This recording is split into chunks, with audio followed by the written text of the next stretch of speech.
To put it simply, a character archetype is a generic role that a character can kind of be fit into. The specific archetypes we're going to be looking at today are the 8 that Christopher Vogler talks about in his book, The Writer's Journey. This is the same book that I referenced last video where we were talking about the 12 steps of the hero's journey, and is often found on suggested reading lists for student screenwriters, so it's one of the most relevant books for modern storytelling. The 8 archetypes are hero, mentor, Threshold Guardian, Herald, Shapeshifter, Shadow, Ally, and Trickster. As with the stages of the hero's journey, not every archetype is necessarily present in every story, but most stories will have many, if not all, of these archetypes present. Oftentimes, some characters will even fill multiple roles. Now, before I get too far into the explanations and examples, I do want to warn everyone that I will be talking about characters from Star Wars, Avatar The Last Airbender, and Dragon Prince. So if you don't want anything spoiled for these shows, please go watch another video. First up, let's talk about the hero. This archetype is pretty much always present because without a hero, there wouldn't be much of a hero's journey. The main defining trait of the hero is that they're willing to make sacrifices, especially ones of great personal significance, for the good of their allies or to help them achieve their ultimate goal. The hero is oftentimes the easiest archetype to identify as they're usually the main character. Aang is a classic example of a hero and is often sacrificing things or putting himself in danger for the sake of his allies. There are also many stories where there are multiple heroes. In Dragon Prince, many characters make sacrifices for their friends. Callum, Ezrin, Rayla, Soren, and even Claudia can fit this role from time to time. Next up is the mentor. The mentor is there to help guide and often give gifts or tools to the hero that will help them along their journey. This one is most obvious and easy to spot examples is Obi-Wan and Yoda from the original Star Wars movies. The mentor archetype is another one that will commonly have multiple people filling the role. In Avatar, most of the gang at some point takes on the mentor role. Katara teaches Aang waterbending, Toph teaches him about earthbending, and Sokka teaches him about how quenchy cactus juice can be.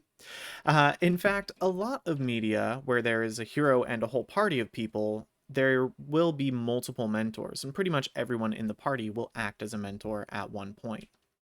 Next, let's talk about the Threshold Guardian. The Threshold Guardian, other than having probably the coolest name on the list, is there to be a major obstacle. In video games, this would be something like a boss at the end of a dungeon. They're very tough to overcome, but once the hero does, there's usually a pretty significant major change that happens in the story. Not always, though.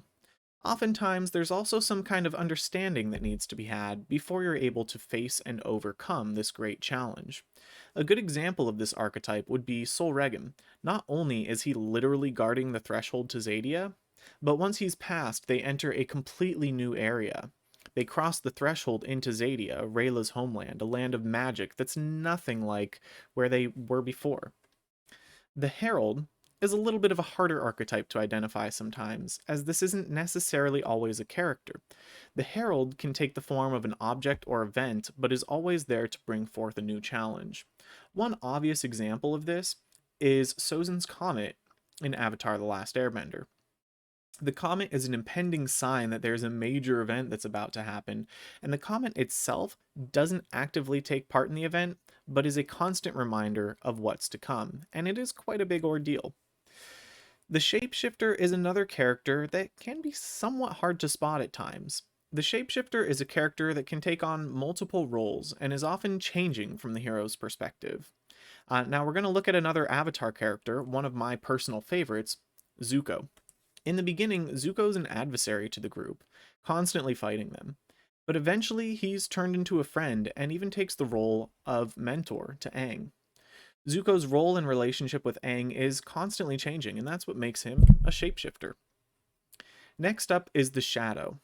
I don't know about you, but when I think of shadow characters, my mind immediately goes to the Water Temple in the Ocarina of Time.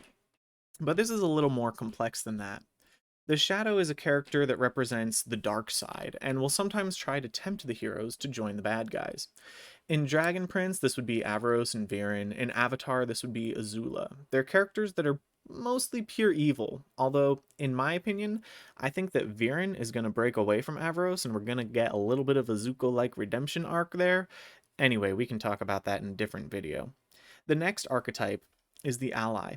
This is another pretty self-explanatory one. This is just someone who is an ally to the hero. Allies can serve many purposes and often will fill the role as mentor, as mentioned earlier. R2D2 and Leia in Star Wars, Sokka and Katara and the whole gang in Avatar, Ophelia and Corvus, and even the Baker in Dragon Prince. These are all great examples of an ally. The last archetype is the Trickster. As the name implies, this is someone who likes to play tricks and often uses less than honorable means to achieve their goals. Although some are pretty obvious, such as Nyx in the Dragon Prince, who literally tries to trick them and steal Zim. There are some tricksters who are a little bit more honorable, such as Uncle Iroh in Avatar. He's often sly and secretive, but he does use these traits to teach important lessons. Those are the 8 that Vogler talks about in his book, so it's a pretty good list that accurately represents most modern media. But there are other people who have other ideas about archetypes, so there are certainly plenty of other archetypes that I did not talk about here. If you have any questions or any important archetypes that I didn't talk about, feel free to let me know in the comments. As always, you can find me on Twitch and Twitter, which you can find those links in the description. And I will see you guys next time, where we will be talking about story arcs.